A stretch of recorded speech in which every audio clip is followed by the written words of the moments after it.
5 century BC में प्राचीन दुनिया का सबसे बड़ा और ताकतवर एम्पायर पर्शियन एम्पायर था, जिसके पास विशालकाय ताकत और अनगिनत धन दौलत थे। ये एम्पायर लगभग 200 सालों तक राज किया था। इस एम्पायर का अंत तभी से शुरू हो गया था जब 480 बीसी में पर्सिया का तीसरा बादशाह जक्सीस ने ग्रीस पे दूसरा हमला किया था। लेकिन इस हमले में ग्रीस को बहुत बड़ा हार का सामना करना पड़ा था, जिसमें पर्शियन एम्पायर का बहुत नुकसान हुआ था, क्योंकि इस हमले का सामना करने के लिए ग्रीस के सारे शहर एकजुट हो गए थे।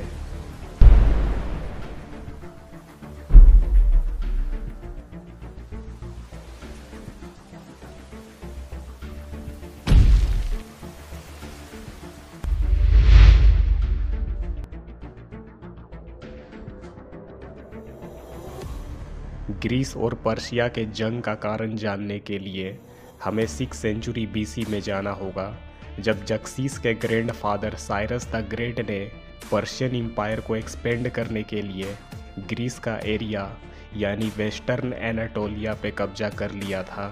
लेकिन 499 बीसी में एनाटोलिया के लोगों ने पर्शियन एम्पायर के खिलाफ विरोध शुरू कर दिए और अपने आसपास के ग्रीक शहर से सपोर्ट मांगा, जिसमें सिर्फ एराटेरिया और एथेंस ने एनाटोलिया को सपोर्ट करने के लिए तैयार हुए। और इन सब ग्रीक्स ने मिलकर एनाटोलिया का राजधानी सार्डिस शहर को और वहाँ के एक पर्शियन टेम्पल को जला के राख कर दिया, जिसके बाद पर्शियन फौज ने इनको जवाब देना शुरू किए। लेकिन ग्रीस के लोगों ने एनाटोलिया को छोड़कर वापस अपने देश आ गए और फिर साइरस का बेटा और पर्शियन एम्पायर का दूसरा बादशाह दारियस ने ग्रीस के लोगों को सबक सिखाने का प्लान किया, जिन्होंने पर्शियन एम्पायर के खिलाफ जाकर एनाटोलिया के विरोधियों को सपोर्ट किए थे। और फिर दारियस ने अपने दूतों से ग्रीस के सारे शहरों को ये आदेश भिजवाया कि अगर उन्हें जिंदा रहना है तो पर्शियन एम्पायर को ज़मीन का पानी देना होगा, जिसमें लगभग सारे शहरों ने इस आदेश को मान गए। लेकिन ग्रीस के 2 शहर ने दारियस के इस आदेश को रिजेक्ट कर दिया, जिसमें पहला शहर था एथेंस, जो कि हर किसी से आज़ाद रहना चाहता था, और दूसरा बहादुर फौज का शहर था स्पार्टा, जो कि किसी का भी आदेश नहीं मानता था। और ये दोनों शहर ने दारियस के ऑर्डर का जवाब देने के लिए उसके दूतों को लात मारकर कुएं में फेंक दिया और उनसे बोला कि अब जाओ अंदर और जितना पानी पीना है पीते रहो। जमीन और पानी, तुम्हें ये दोनों चीजें नीचे मिल जाएंगी। ये है स्पार्टा! जिसके बाद पर्शियन किंग दारियस बहुत गुस्सा हो गया और उसने 490 बीसी में एथेंस और स्पार्टा पे हमला करने के लिए अपने फौज को लेकर ग्रीस के लिए रवाना हो गया। और सबसे पहले ग्रीस का एक शहर एराटेरिया पहुंचा, जहां उसने एराटेरिया शहर को लूटकर उसे जला दिया। फिर इसके बाद दारियस एथेंस को जलाने के लिए मेराठन पहुंचता है। लेकिन पर्शियन आर्मी को एथेंस पे हमला करने से पहले ही एथेंस के फौज ने पर्शियन आर्मी पे सरप्राइज अटैक कर दिया और उनको अपने तलवार का मजा चखा दिया। यहाँ पर्शियन फौज एथेंस फौज के मुकाबले 2 गुना ज़्यादा थे, लेकिन फिर भी एथेंस के सेना ने पर्शियन सेना को कांटे का टक्कर दिया।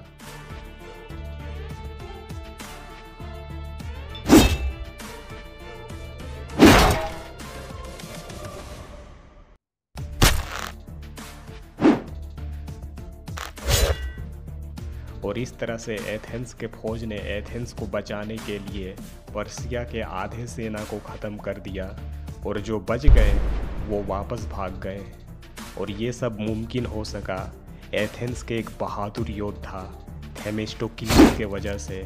फिर 4 साल बाद 486 बीसी में दारियस का मौत हो जाता है, जिसके बाद उसका बेटा जक्सीस पर्शियन एम्पायर का बादशाह बनता है, जिसने अपने फादर का अपमान का बदला लेने के लिए ग्रीस को पूरी तरह से ख़त्म करने के लिए ठान लिया, जिसके लिए जक्सीस ने 2 लाख पर्शियन फौज और 1000 नेवल शिप को लेकर ग्रीस के लिए रवाना होता है। जब ग्रीस के लोगों को ये पता चला कि पर्शियन फौज उन पे हमला करने के लिए नॉर्थ के तरफ से आ रहे हैं, तब स्पार्टन किंग लियोनाइडस ने पर्शियन को एक माउंटेन पास पे रोकने के लिए अपने साथ सिर्फ 300 स्पार्टन फौज को लेकर थर्मोपाइली पहुंचता है। ये माउंटेन पास ही एक ऐसा रास्ता था जहां से पर्शियन फौज ग्रीस में इंटर कर सकते थे और इस तरह से अब अगस्त 480 BC में पर्शिया के लैंड फोर्स थर्मोपाइली पहुंचते हैं और नेवल फोर्स आर्टिमीसियम पहुंचते हैं। लेकिन इसी दौरान यहाँ एक समुद्री तूफान आता है जिसमें पर्शिया के लगभग 200 जहाज डूब जाते हैं। इधर नॉर्थ में स्पार्टन किंग लियोनाइडस सिर्फ अपने 300 सेना के साथ पर्शिया के लाखों फौज को संभाल रहा था।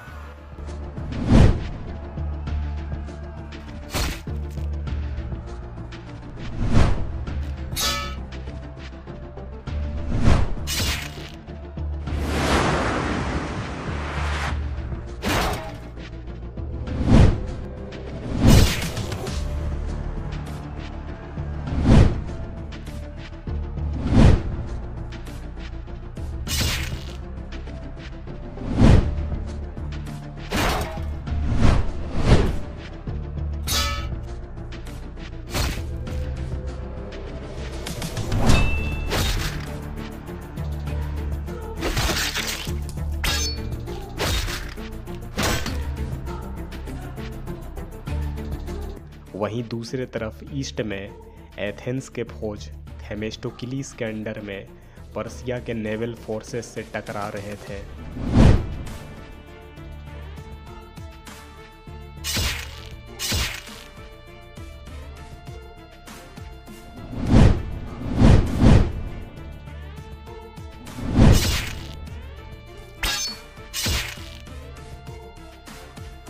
और इस तरह से अगले 2 दिनों तक ग्रीस ने दोनों तरफ पर्शिया को मुकाबले का टक्कर दिया। लेकिन तीसरे दिन थर्मोपाइली में पर्शियन फोर्सेस ने लियोनाइडस को पीछे से आकर घेर लिया, क्योंकि पर्शियन सेना को ग्रीस में घुसने का एक खुफिया रास्ते का पता चल चुका था। लेकिन इसके बाद भी लियोनाइडस ने हार नहीं माना और अपने आखिरी सांस तक लड़ते लड़ते मारा गया। और मरने से पहले लियोनाइडस ने जक्सीस को ये बोल दिया था कि ना मैं हमेशा के लिए अमर हूँ और ना ही तुम हो, और इतिहास कभी बदला नहीं जा सकता। इसलिए जब तुम मरोगे तो तुम्हारा नाम इतिहास में एक कायर की तरह लिया जाएगा और मेरा नाम एक योद्धा की तरह लिया जाएगा जिसने लाखों पर्शियन फौज के सामने हार नहीं माना था। अब लियोनाइडस तो मर चुका था, लेकिन इधर समुद्र में थेमेस्टोक्लिस अब भी अपने फौज के साथ पर्शियन नेवी से लड़ रहा था, जहां उसने पर्शियन नेवी के बहुत सारे जहाज को डुबा चुका था। और थोड़ा जीत हासिल करने के बाद ग्रीस का भी कुछ जहाज डूब गए थे और इस तरह से माउंटेन पास अब पर्शियन के लिए खुल चुका था और अब जक्सीस के लिए एथेंस जाने का रास्ता क्लियर हो गया था। जिसके बाद जक्सीस अपने फौज को लेकर एथेंस शहर के तरफ बढ़ता है और रास्ते में जो भी छोटे मोटे शहर या गांव आए उन सब को जला दिया। और जब पर्शियन फौज एथेंस पहुंचते हैं तब इनको यहां पहुंचने से पहले एथेंस के लोग शहर को छोड़कर सेलेमीस भाग गए और जो लोग एथेंस में रुके थे उन सब को जक्सीस ने मरवा कर पूरे एथेंस शहर को जलाकर राख कर देता है। लेकिन जब लियोनाइडस के मरने का खबर और एथेंस का जलने का खबर थेमेस्टोक्लिस को मिला तब उसने अपने बचे हुए जहाज और फौज को लेकर सेलेमीस चला जाता है और अब सेलेमीस में ही सारा ग्रीस एकजुट होकर पर्शियन एम्पायर से लड़ने का फैसला लिया। लेकिन यहाँ अब तक ग्रीस के लोगों का हौसला टूट चुका था, क्योंकि थर्मोपाइली में लियोनाइडस मारा जा चुका था, एथेंस शहर जलकर राख हो चुका था और ग्रीस के पास पर्शियन फौज के मुकाबले आधे सेना भी नहीं थे। ऐसा लग रहा था जैसे अब ग्रीस बर्बादी के किनारे पर पहुंच चुका है। इसलिए बहुत सारे ग्रीस के सलाहकारों ने थेमेस्टोक्लिस को ये सलाह दिया कि अब हम लोगों को हार मानकर खुद को जक्सीस के सामने सरेंडर कर देना चाहिए। लेकिन थेमेस्टोक्लिस ने सरेंडर करने से मना कर दिया और उसने जंग करने का फैसला लिया और सबको ये बोल दिया कि हम यूनानी लोगों को फारस के गुलाम बनने से अच्छा आज़ादी का मौत पसंद है, इसलिए हम सब लोग आज़ाद होकर शान से लड़ेंगे और एक शानदार मौत मरेंगे। सेलेमीस का ये जंग ग्रीस के तरफ से फाइनल जंग होगा और इसी जंग का रिजल्ट ये फैसला करेगा कि ग्रीस पर्शियन एम्पायर का गुलाम बनेगा या फिर आज़ाद रहेगा। यहाँ पेलोपोनेशिया का जहाज़ इस्मस के समुद्र में जाके पर्शियन नेवी से लड़ने का प्लान किया, लेकिन थेमेस्टोक्लिस ने इनको वहाँ जाने से रोक लिया और उन्हें ये समझाया कि हमारे दुश्मन का जहाज़ का संख्या हमसे ज़्यादा है और उनका रफ्तार भी तेज़ है, इसलिए अगर हम लोग खुले समुद्र में उनसे लड़ेंगे तो मारे जाएंगे, लेकिन अगर हम उनसे सेलेमीस के पतले खाड़ी में मुकाबला करें तो हम जीत सकते हैं, क्योंकि यहाँ पे पर्शियन नेवी के भारी संख्या उनका कोई काम नहीं आने वाला है। थेमेस्टोक्लिस ये चाहता था कि ये जंग रात में ही हो ताकि वो पर्शियन को हरा सके, क्योंकि उसे ये डर था कि कहीं पेलोपोनेशिया के फौज हमारा साथ छोड़कर भाग ना जाए। यहाँ जक्सीस सेलेमीस से 12 किलोमीटर दूर फेलेरोन में अपने सेना को लेकर तैनात था और अब थेमेस्टोक्लिस ने अपने एक वफादार सिपाही को ये आदेश दिया कि तुम अभी पर्शियन किंग जक्सीस के पास जाओ और उसे ये कहो कि ग्रीस के लोग बहुत डरे हुए हैं और वो कल सुबह ही सेलेमीस को छोड़कर भागने वाले हैं। ये खबर मिलने के बाद जक्सीस के सेनापतियों ने उसे ये सलाह दिया कि अगर हमें ये फाइनल जीत हासिल करना है तो हमें आज रात ही सेलेमीस पे हमला करना होगा, वरना कल सुबह तक ये मौका हमारे हाथ से निकल जाएगा। जिसके बाद जक्सीस ने वही फैसला लिया जो थेमेस्टोक्लिस चाहता था।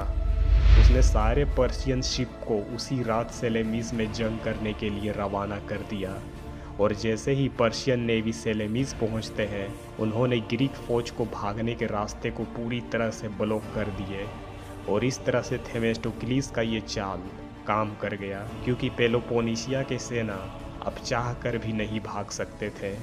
इसलिए अब ग्रीस के सारे सेना को ये समझ में आ गया था कि अब उनके पास भागने का कोई रास्ता नहीं है, इसलिए अब या तो जंग में लड़कर जीतना होगा या फिर जंग में मरना होगा। यहाँ पर्शियन एम्पायर के पास 600 जहाज थे और ग्रीस के पास 400 जहाज थे। पर्शियन जहाज खाड़ी के नॉर्थ में तैनात थे और ग्रीस के जहाज साउथ में थे और ग्रीस के सारे शिप आगे बढ़कर लड़ने के लिए पोजीशन लिए और दोनों तरफ के नेवी आगे बढ़ते हैं और सारे जहाज एक दूसरे से टकराते हैं। इस जंग का नज़ारा कुछ ऐसा था जैसे मानो ये इंसानों का नहीं, जहाज़ों का लड़ाई हो रहा हो। यहाँ स्पेस कम था, इसलिए पर्शियन शिप का पोजीशन अब बिगड़ने लगा और अब ग्रीक फौज ने उनको अपने तलवार का मजा चखाना शुरू किया। इस पतले खाड़ी में पर्शिया का कोई भी जहाज पीछे हटने का कोशिश करता तो वो पीछे वाले जहाज से टकरा जाता और पीछे का जहाज आगे जाने का कोशिश करता तो वो आगे वाले जहाज से टकरा जाता। और इसी कमजोरी का फ़ायदा उठाकर थेमेस्टोक्लिस ने अपने फौज के साथ लगातार पर्शियन फौज पे अटैक करता रहा और उनको ख़त्म करते गया।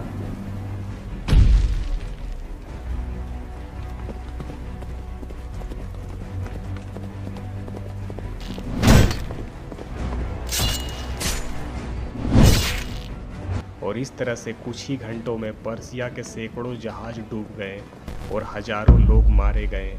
सेलेमीस का समंदर अब खून का समंदर बन चुका था और पर्शिया के हाथ से ये जंग निकल चुका था।